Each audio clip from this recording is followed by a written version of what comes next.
Everyone, thank you for joining the fourth EOSC EDEN webinar. I'm Andrea Davidson from KU Leuven, and I'll be chairing today's session.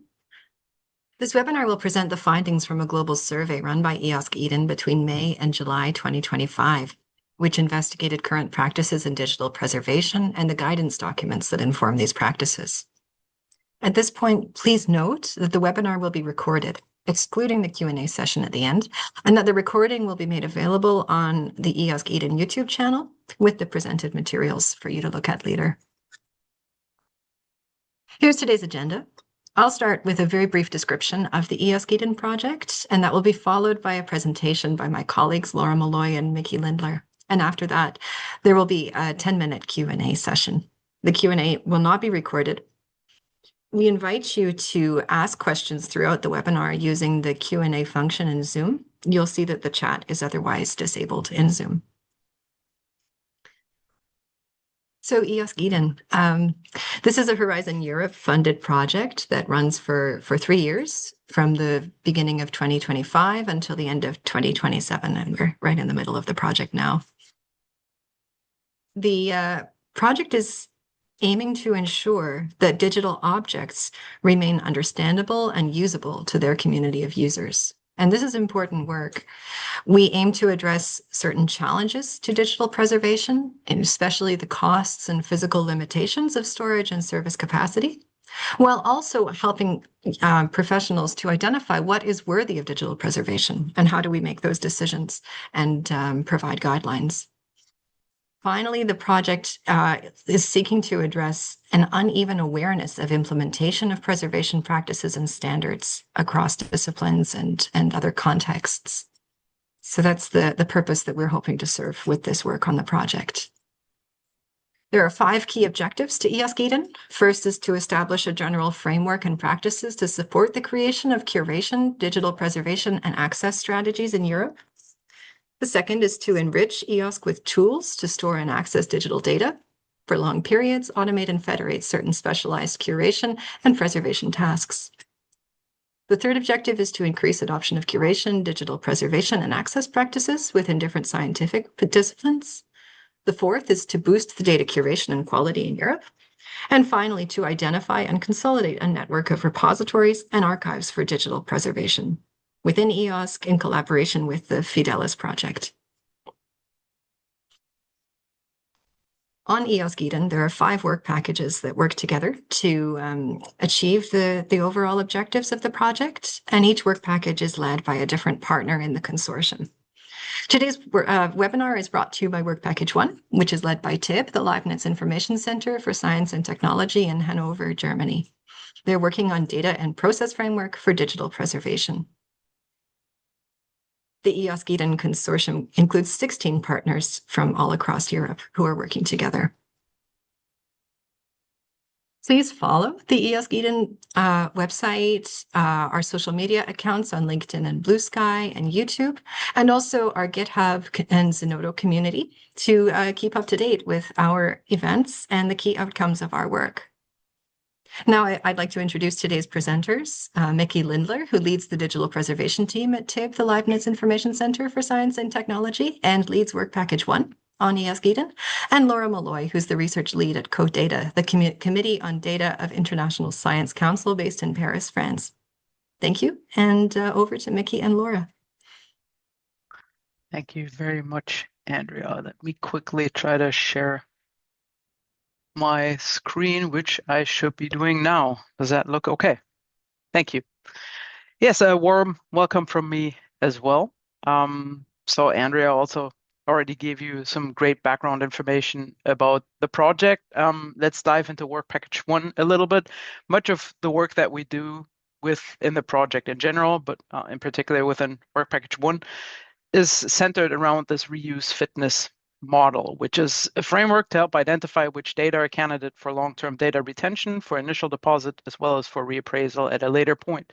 And just in case you haven't heard any of the EOSC EDEN presentations so far, to quickly walk through this, the idea of the reuse fitness model is that if you look at data that you want to take on into your repository or your archive, there's 3 different kind of quality pillars that you can judge that data on or appraise that data on. One is the contextual data quality, which essentially describes the content contained within the information. So is it authentic? Is it reproducible? Does it match the discipline focus that you serve within your repository, for example? The technical data quality looks more at the technological wrapper, so the file format or a combination of file formats. Is that following a specific structure that you expect, that you have the tools for to actually reuse that data? And the third one is the metadata quality, which is the information that is delivered aside the contextual data quality. Metadata is often used in catalogs to make the digital objects findable, but they also provide vital information that we need to understand and make sense of the objects. So those are the 3 different kind of quality pillars. And then there's 2 horizontal bars that these quality pillars interact with, or that they meet. One is the trustworthy digital archive capabilities here on the bottom. So that is actually the processes that you have implemented within your archive. They need to match the different kind of data quality levels that you want to handle within your repository archive. And the one on the top is the preservation objective and the designated community needs. The designated community is the group of people you actually preserve this for. You need to know what their knowledge is and what their expectations is. And the preservation objective describes how you expect these current and future users to actually interact with a digital object. So when we think about appraisal practices, these are different kind of things that you need to take into consideration. So where are we at so far? What we have done, last year in August, we released the first milestone report of work package 1, which is the core preservation processes. There's also a webinar available on this, which you can watch through the EOSC EDEN YouTube channel. Here's the publication links in case you want to look them up. So those are 30 processes that every trustworthy digital archive should implement and should use. They either need to be implemented by the archive itself or by an associated service provider. What we're currently busy doing is the thing in the middle. So the different kind of quality pillars. We're currently busy defining metrics for reuse fitness, which is a forthcoming milestone report that will be released in July. And they will have a list of indicators that you can use to actually describe these different levels of quality. But today's webinar has the focus of where these bars actually intersect. The deliverable landscape analysis, selection, identification, and appraisal, as Andrea mentioned earlier, describes the survey that we conducted last year. And the survey very much looked at what kind of contextual or what kind of data qualities do repositories have? How do they check them? Do they check them once objects come into their repository? And how do they match and align with preservation objective or designated community needs or specific disciplines? A second version of that deliverable is forthcoming towards the end of this year, and we will come back to that at the end of this presentation. And with that, I would like to hand over to Laura, who will walk you through the survey setup. Thanks, Mickey. Hello, everybody. So here's an overview of the survey work that we're going to be covering today. First, some key facts up here in the slide. The survey ran from the 2nd of May to the end of June last year. So this work is almost coming on a year old, actually, which is amazing to think about. It took so much of our lives at that time. And we used the EU survey tool, which was a really good choice because we wanted a tool that was based in the EU for various reasons. But also we wanted the functionality for the questions. So we had a flexible approach to questioning, and that tool was really useful for that. And the survey was aimed at digital preservation practitioners across sectors and disciplines, including research, cultural heritage, and the industry. So not just the repository or the formal repository context, but a little bit more of a mix of types of organization, and we'll talk more about that later. We received 250 valid responses. There was 258 altogether. We had to remove 8 because they were spam or blank or duplicates. So 250 valid were left. And we had 20 top-line questions across the survey. So the top-line questions are the questions that everybody gets asked. And each of these may or may not have cascading questions depending upon the respondent's response. Those sections, the questions were distributed across 4 substantive sections, plus a voluntary contact details section at the end. So I'm going to go through these sections just in a little bit more detail so you understand what we asked. The first one is about organisation and role. So we asked organisation type, country or state in which the organisation is based or headquartered, the organisation size, the respondent's own role within the organisation, and the specific research disciplines, if any, for which the organisation preserves its objects. It's important to note we're using organisation to embrace the research sector, cultural heritage organisations and industry, and also we aimed for as global a response as possible.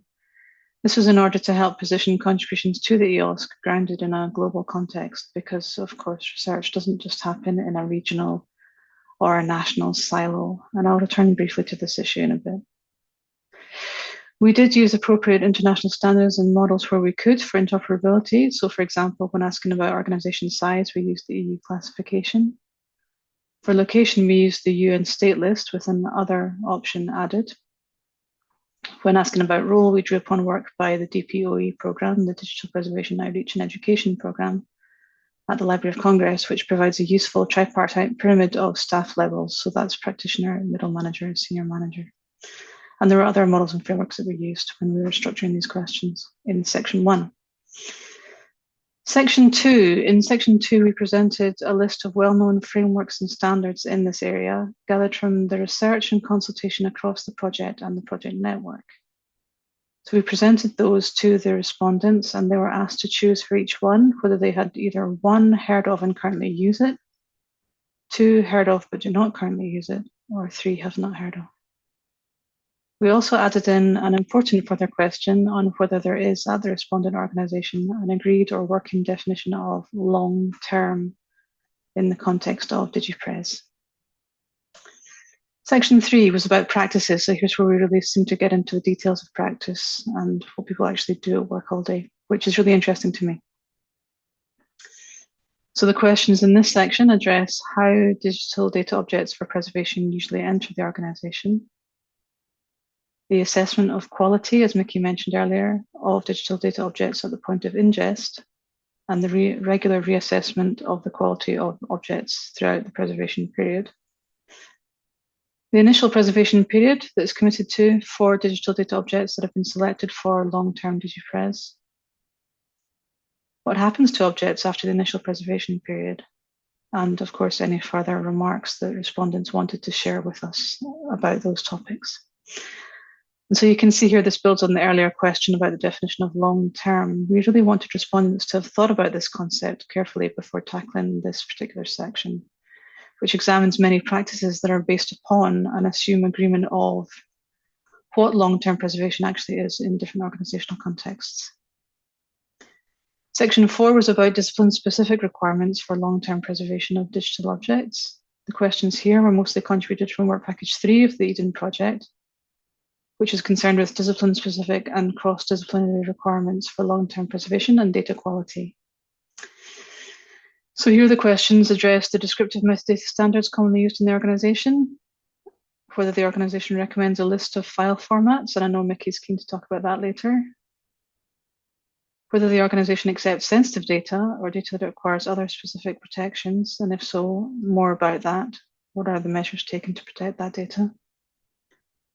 Whether the designated community has needs that the organisation does not currently address. I love this question. It's a really open, discursive question for people to really think about and get stuck into. And another one of those is the other question in this section, factors that could reduce the fairness, so the findability, accessibility, interoperability, and reusability over time of digital data objects preserved by the organisation. And our final section was voluntary contact details because we're following up with some further interviewing in the current year. So there's a few points about survey design considerations also on this slide. You can see we tried to avoid discipline-specific language and unnecessary technical terms. Now, we can easily reduce this idea to jargon. I kind of push back on the idea of jargon because I think as a profession or a set of professions, we develop technical language for a reason. It's there for a reason. And so the problem there is that different parts of the sector may understand different things by the same term. So we try to use as simple language as possible throughout to try and accommodate these different geographic areas as well as different areas of the sector. We also made sure that multiple responses per organization were welcome, and that similarly responses across the globe were welcome. None of the questions were mandatory, and we had another option for most of the qualitative questions. If you want to dig more into the survey design or indeed anything else, please check out the report. I'll give you a QR code at the end as well for easy flashability. Next slide, please. So just a very brief overview of what we're going to discuss today. We are going to talk about who responded to the survey. We're going to talk about guidance and reference documents and what do we know and use. We're going to also address how long is long term and what happens after this. Followed by acquisition strategies. So basically, how does data come to the organization? What are the common file formats and metadata standards that we found to be in use? Which quality levels are checked at ingest? And what happens about validation throughout the preservation period? Next slide, please. So there's lots of things that went well here, and there's lots of things that we found interesting and worth doing. One of the things, just to complain for a second, that I was not satisfied with was the lack of responses that we managed to get from Africa and the Middle East. I want to note that we've put specific effort into connecting with organizations and projects who have real and valuable collaborative networks here, as well as creating translations of the promotional materials. But unfortunately, despite all this, we were not able to solicit responses from these areas. So we don't have the benefit of expertise from these global regions. And I'd really welcome any constructive feedback on how to improve our communication practices on that front. Having said all that, though, we had reasonably good pickup from North America, Europe, and Australia and New Zealand, some pickup from Latin America and Asia. You can see here on the slide, the 31 country names are listed from most to least frequent on the right-hand side. Next slide, please. More about who responded, just to put things in context. For organization type, you can see the data here. Please note respondents could choose more than one option, so the numbers here total more than 250. I guess the main point I want to note is that the most frequently reported organization type is university library, and organization types are listed here from most to least frequent. This is one of the things we're happy about. We were happy with the variety of organization types here. I thought it was an interesting mix, and personally speaking, I was particularly pleased to see so many museum or gallery responses. The right-hand side, the round figure, the pie chart, shows a little bit of information about whether people responded, saying that their organization, however they defined that was up to them to define, had a single function, or they thought it was important to report more than one function. So 82% reported single function, as you can see here, and then you can see the other numbers for 2, 3, or more, 4 or more functions. Next slide, please. So we also asked the question, digital objects of which research disciplines are stored by your organization? Please select as many as apply. And this was in conjunction with our colleagues on Work Package 3. Please note respondents were able to choose more than one option here, and also people didn't necessarily answer this question accurately. So some people chose generic or no discipline specialty, and then also went on to choose discipline specialties. This is what happens when you make everything tickable. So we're doing this to try and be flexible for our respondents, but of course it made a few issues for the analysis. But the headline here, I guess, is that the high proportion here you can see of no discipline specialty. That was the most common at 55%. The highest single discipline specialties were humanities and arts, followed by the social sciences. Perhaps or perhaps not, this is surprising given the heavy emphasis on data work in the lab sciences. There's an alternative interpretation that maybe there's a lack of repositories in humanities and arts, which might lead to more individual preservation efforts being reflected here. Or perhaps you have a great alternative storyline you'd like to share with us. We're open to discuss this. Next slide, please. And as far as responses about the role in the organization, as we mentioned earlier, we're using the Library of Congress Digital Preservation Outreach and Education Conceptual Pyramid for staff levels. And again, we were pretty pleased with this response because we had targeted the survey at those identifying as practitioners. And that is indeed the majority of responses that we received, so that's good. So we have a nice majority there of practitioners. But again, you can see here the respondent can choose more than one role, and this is to try and accommodate smaller organizations where people are often stretched across different roles at work. A certain number of respondents, I think about 20-ish, reported performing more than one role in the organization, which is interesting in itself. And you can see the breakdown here on the right-hand side. The most common combination was middle management and practitioner. And I'm going to hand back to Mickey for the next slide. Thank you. Okay, so now we know who responded to the survey. So let's ask the next question. What do the people who answered no, as far as guidance and reference documents are concerned, and what do they use? So here in this table, we see in the first color, heard of and currently use, heard of but do not currently use, have not heard of, and no answer.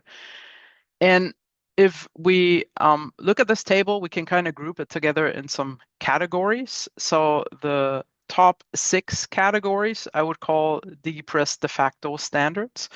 They're the most widely used standards across the domain. What I found interesting is that the number 1 and number 2 are actually institutional documentation pieces. So it's not OIS that most people use and heard of and actually use. It is institutional preservation policy and collection development or collection development statement or strategy. So really institutional pieces that define and describe what it is that we do. And I think that's very important to note. This is followed by OIS. There's no way around it once you go into digital preservation. But then the 4th popular one is already the FAIR principles, which I think is also a surprise. Premise is the preservation metadata standard or de facto standard. So the data dictionary is mentioned in this top list of candidates, and then followed by core trust seal certification. So everyone who's interested in certification efforts will be interested to find out that core trust seal certification is much more wider used actively, but also much more wider known than the other 2 candidates on the list, which pop up in the next section, which is this middle group. It's interesting that all the ISO and DIN standards pretty much come right after each other in the middle here. The 2 certification ones here would be ISO 16363 and DIN 31644, DIN 31644 being Nestor seal. Again, surprising that that is more widely used than ISO 16363. But in addition to digital preservation leaning standards, there's also some more generic standards in here, like ISO 27001 for IT security. So this is this entire group in the middle. And then the bottom here is, I classified those as other. And what they have as a shared attribute is that I think they're either nation specific or come out of national networks like the NDSA Digital Creation Decision Guidelines, or tied to other specific networks like the EOSC Task Force Long-Term Digital Preservation Recommendations, which comes straight out of the EOSC Task Force. Or, and that is interesting too, CCSDS. So I mean, OIS is also written by CCSDS, but this kind of shows that OIS by far is the most picked up standard of those, and the other ones like the 653, which is the information preparation to enable long-term use, are far less known actually. So we can dive into this further, and because we did ask institutions to classify against their organization type, we can kind of see how is that knowledge and usage spread across different groups of responding repositories and archives. So let's do that for the first 2 pieces, the knowledge and use of institutional collection policy and preservation policy, so the 2 institutional policy pieces. And what we see here is that the shared number 1 and the shared bottom row are kind of shared for the 2 responses. Museum or gallery come up on top, so they're most likely to have heard of and currently use both the institutional collection as well as the preservation policy, whereas digital preservation service and unassigned comes out at the bottom. That's probably not surprising because digital preservation services typically do not hold the full stewardship right for the data itself. They just provide a service that another institution uses to preserve their data through them. So I think they're less prone to actually have their own collection policies or preservation policies. They leave that to those institutions who subscribe to their service. And everyone else is kind of in the middle. Two interesting pieces here are archives. So just looking at the side-by-side comparison, it kind of seems like archives are much more likely to have institution collection policies than preservation policies. But if we look at the numbers, that's actually not the case. So it's over 60% here and it's over 60% here.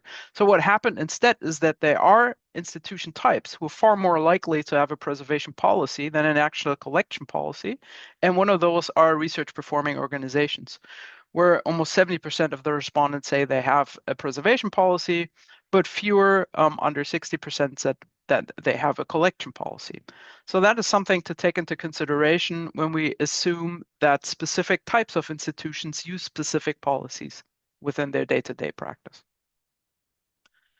Looking at the number 3 and number 4 of the guidance list that I showed earlier, OIS I mentioned. So how does that break down into different kind of organization classes and their usage? Not really surprising that archive comes out on top. It is a standard that's very well known or very widely used across the digital preservation domain in general. I think it's great to know that repositories fit right into that and not with that much difference to archives or digital preservation services. So really we're all kind of at par there. Research infrastructures, museum, gallery, or research performing institutes are, however, less likely to actually have heard of and currently use OIS. There's actually a fairly high amount of them, almost half, that have not heard of the standard yet. So how does that compare to the probably most popular child in the world of research data, which is the FAIR principles? So what we see here is that it really flipped around. Repositories are come out way on top as having heard of and currently use the FAIR principles together with multifunctional and research performing organizations. One thing interesting to note is research infrastructure, because for them it's really a black or white picture. They have either heard of and currently use FAIR principles, or they've never heard of. There's nothing in between. So it appears that once they have drank that juice, they continue to drink it. On the other hand, it's interesting to note that more research infrastructures have actually heard of, at least, of OIS than they have of the FAIR principles. That is something to dive into for the FAIR principles, I think. And then if we compare how this flipped around, I think it's not really surprising that OIS, like I said, is the most adapted piece of work amongst archives, and that really changes for the FAIR principles. And on the other hand, it really switches, or the tables are switched for research performing organizations, where heard of and currently use comes out at the bottom for OIS, but almost at the top for FAIR principles.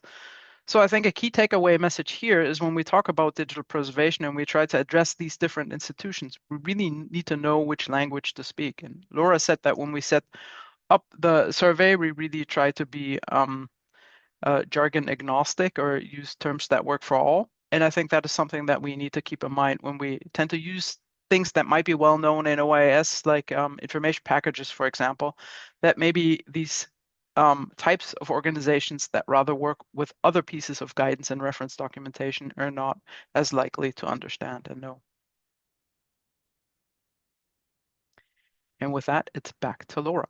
Thank you very much.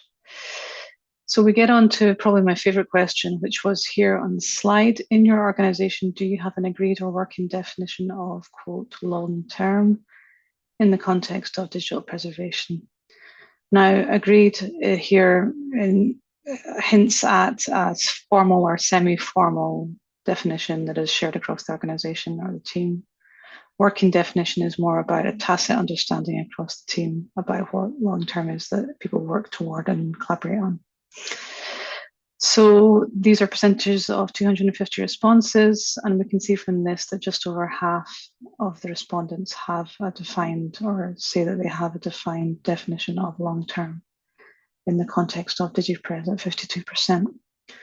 However, we do have a large minority at 44.8% of no's.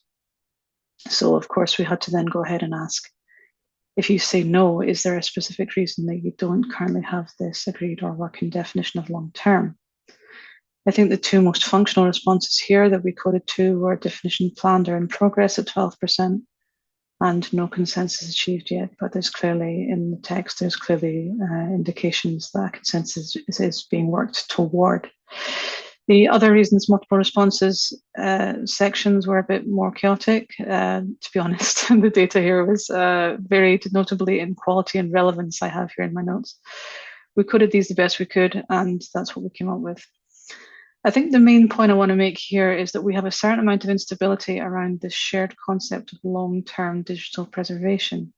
And given that long-term digital preservation is part of many pieces of guidance and reference and the name of this project, amongst other contexts, I think it's interesting to note that this is actually a pretty unstable concept for a lot of people. Next slide, please. So a little bit more on this point. Who was most likely to respond? No, we don't have a definition here. The figure on the left shows rough groupings of organization type. We can see these groups ordered from most to least by we don't have a definition or no response. And museum or gallery is the group with the highest proportion in this analysis. And of course, when people responded yes, we do have a definition, we then had to go ahead and ask for their definition of the concept of long-term in the preservation context. We found the most common working definition of long-term reported was, forever, as long as possible, or another similar expression of an unlimited period of time. So we had 35 people give us that. The second most common was a minimum period of 10 years, which was at 30 responses. Other responses had much lower popularity, and you can see these on the list on the right-hand side. A further response worth noting that I thought was poetic and adorable was that 9 responses specifically brought up the importance of object accessibility and usability, usually in conjunction with the stated minimum time frame. This is actually quite a serious point. The responses emphasized the point that an agreed minimum time frame should specifically be an indication of the time frame for which objects are available and accessible by users in addition to being preserved. So this is a way of looking at preservation as intrinsically involving availability and accessibility rather than that being a separate set of activities. And you will have your own view on whether these are the same thing, the one activity, or whether these are separate activities.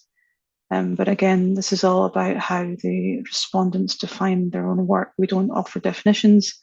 They choose those definitions and provide what they think is happening in their own jobs and their own teams. This idea of the importance of access and usability was poetically expressed by the response you can see here on the right-hand side. An archive without its users is merely a desolate repository for information that is never accessed, which I personally find quite moving. And I feel like if you ask French archivists this sort of question, you can get this sort of poetic answer. But actually, on checking this was from a German archivist. So I'm very full of respect for poetic German archivists. Talking of poetic Germans, I'm going to go back to Mickey with the next slide. Thank you. I don't know if I can be quite as poetic. I doubt it.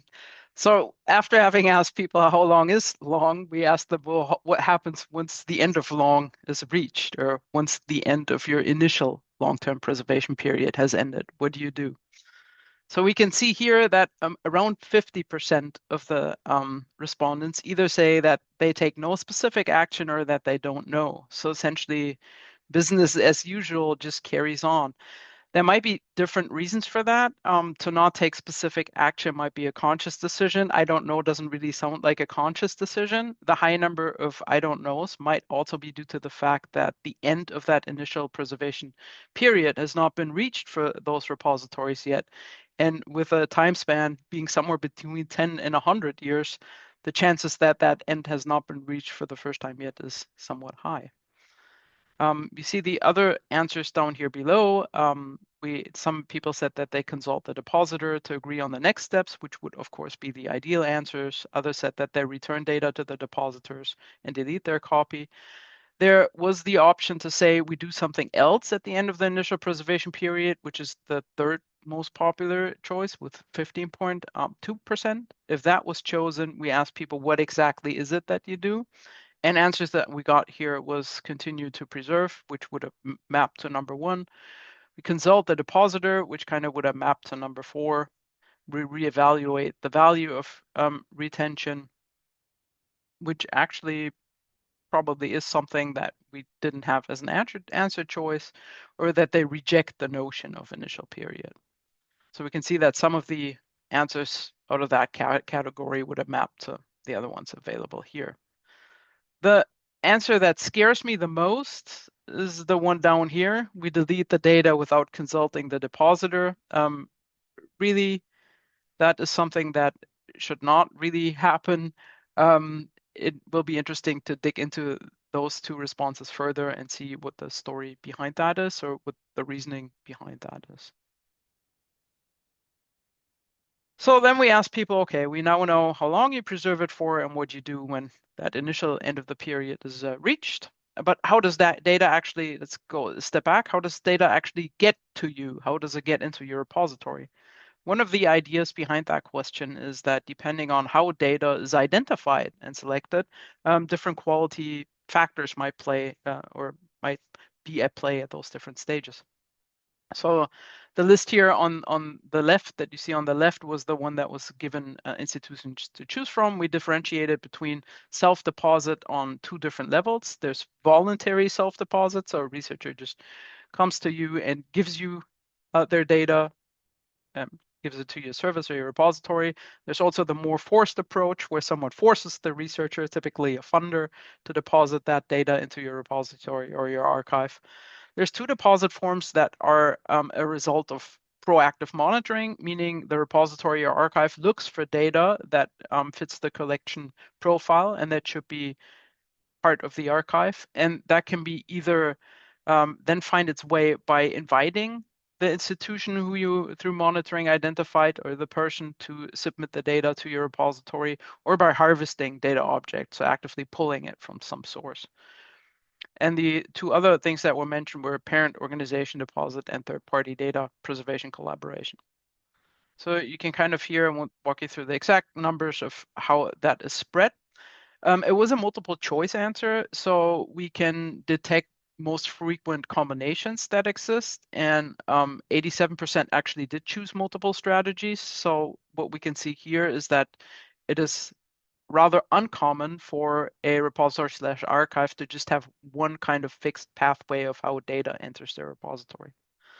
The strongest correlation was on the self-deposit front in the combination of someone voluntarily gives you their data, or someone has been requested by their funder to deposit their data to you. And the weakest correlation is between funder mandated self-deposit and proactive monitoring and harvest. So that pull and push combination is was really rarely found. Common file formats, like Laura said, this is, to me, this is probably one of the most interesting pieces, but I will try to keep it short. We did ask respondents, do you have a file format policy? If they did have a file format policy, they provided us the link. We, as part of this analysis for the first iteration of the landscape analysis, did not walk through all the file format policies that are linked out. Part of that will go into the metrics work that is currently being worked on. However, if institutions said, no, we don't have a file format policy, and around 100 institutions did not have a file format policy, we asked them as a follow-up questions, okay, what are the most frequent file formats that you have in your archive or repository? And because that was a text answer in the survey, it was easier to evaluate that. And what we can see here is this is the top 14 file formats, and PDFs wins this game by far. Considering I have a very strong love-hate relationship with PDF, this is equally good and bad news. The other candidates that I mentioned here are not really surprising as well, like TIFF, JPEG, CSV, even XLSX or TXT files. They're heavily used file formats across a number of repositories and archives. Many of these candidates are on lists of recommended file formats that you find floating around. So there's no really a huge outlier here. However, if you're attending this and you come, or watching this and you come from a specialist repository and you ask yourself, hey, why is my data not there? This is just the top 14. Overall, 45 different file formats were mentioned in total, and I've just kind of pulled those together in this word cloud here. You can see that there were some rather specific answers. I mean, SPSS is for specific subjects, that is expected as well, but JASP, for example, is a highly specific file format. S is potentially, like Parquet is not quite that widely used as well. So there are some more domain-specific or discipline-specific file formats that were mentioned as well. Then we also ask respondents, okay, what descriptive metadata standards do you use? Again, this gives us an idea when we look at the metadata quality pillar of what kind of standards do they use. Is there an option to use schemas on this? The list of different kind of standards was provided to us as part of the work package 3 work that Laura mentioned earlier, and it actually includes a mixture of metadata standards, but also vocabularies or ontologies like ISO 6393 is the language codes, for example. So it's a mixture of different kind of things that you find here, but it helps us to kind of understand what level of quality is being addressed here on a wider basis. What I find surprising here is one, that Dublin Core comes out that strongly as compared to the other ones. I mean, the difference between over 60% and then under 40% is rather large. It does appear to be the most widely used descriptive metadata standard, especially when we think about interoperability. The other thing that surprised me was that DataCite comes out in the 3rd position, especially because DataCite is so closely linked to DOI. So indirectly, these findings actually say something about the popularity of specific persistent identifiers across respondents as well. I think a third thing to note is that it might also be surprising that DCAT comes out comparatively low. Again, this was a multiple choice answer. Respondents could choose multiple metadata standards, and we can see that roughly 60% of the, no, over 60% of the respondents chose between 1 and 3 standards. So that appears to be the most common number of different kind of metadata standards from the list or ontologies that are used. And now to the quality work. So we have everything, all the ducks in our row now, and we asked people, okay, do you assess quality at the point of ingest for long term? We know what your initial period is, maybe 10 years or 100 years. Do you check the quality at the beginning? And the good news is that about 87% said yes, so that's great. So follow-up question is then, what types of quality checks do you perform during ingest? And we broke that down into different categories. We asked for administrative metadata quality checks, which would be things like, do you check for rights, for licenses, for access conditions, if all that information is delivered alongside the information object. We asked for descriptive metadata qualities and gave the example of creator information, description information, or subject or research theme. We asked for technical data quality, which could be proven through things like correct rendering, trying out if the data actually runs in the software environment you want it to run in, or if the data conforms to file format specifications or information package specifications. Technical metadata quality would be metadata information delivered about the technical encoding. An example could be file format information or resolution information, or things as simple as MD5 checksums or the checksum algorithm of your choice that is delivered alongside the information object. And lastly, data content quality, which, as I mentioned in the introduction, are things like authenticity, uniqueness, reliability, and completeness. And I think it's really interesting to note that actual content quality comes out at the bottom, whereas administrative metadata comes out at the top. The difference between these answers is not very large, but it is there. We then kind of dove into those topics a bit further. And this is, I'll just show 2 brief examples of this, one for technical data quality checks and one for content quality checks. So here for technical data quality checks, we asked institutions which assessments do you undertake to assess the technical quality of the data. And these 2 net diagrams show the difference between, on the left, we see more GLAM groups of respondents, so archives, libraries, multifunctional, museum, gallery. And on the right hand, we see more of the classical research infrastructure. So repositories, including discipline-specific repositories, research infrastructures, or research performing organizations. So I think what is interesting to note here is that for normalization and migration, the organization type that uses that form of technical data quality checks the most, that organization is archive.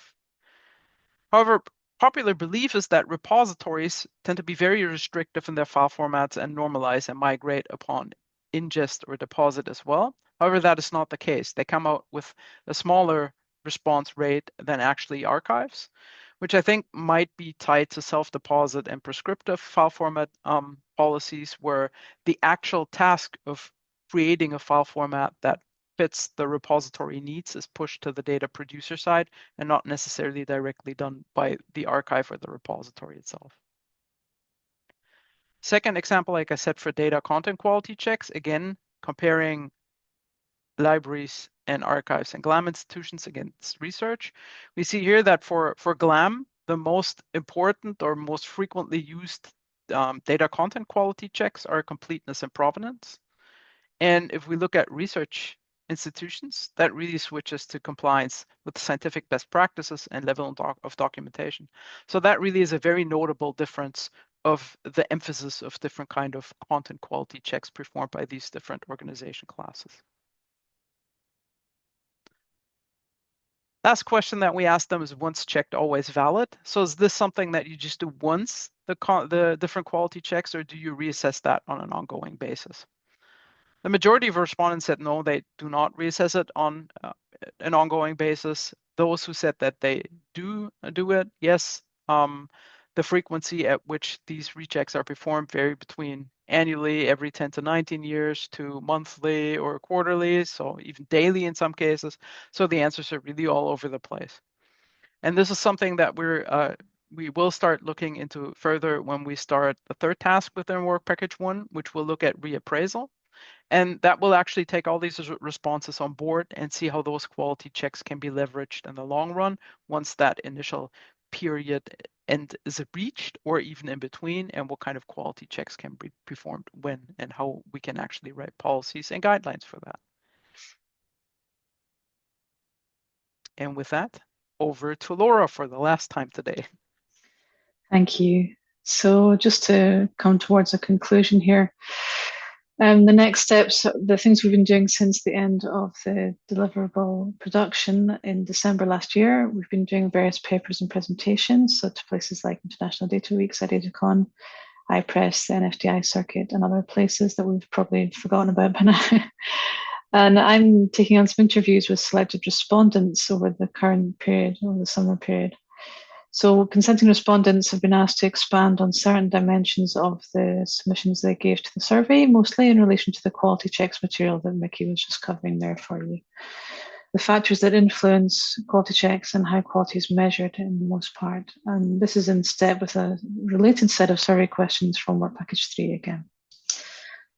The next deliverable for us in this landscaping task is the second edition of landscape analysis, which is due in December. So that's basically an update of the full report that we've been talking about today.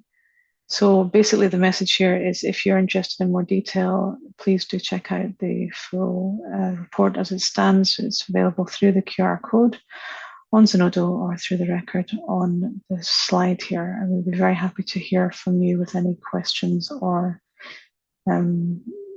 deep dive responses to that.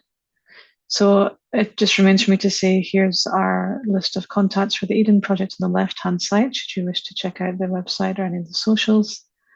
And our email addresses and our socials are on the right-hand side if you have any questions or feedback you'd like to share later on. And just thanks very much for being here. Thanks very much for taking an interest in this work. This is something that we've enjoyed doing, and that we really want to make sure is a useful output for people interested in working in digital preservation practice, but also the people who are managing practitioners, people who are training in this area. We want to make sure that we're providing something that is useful to you as well. So thanks very much for being here.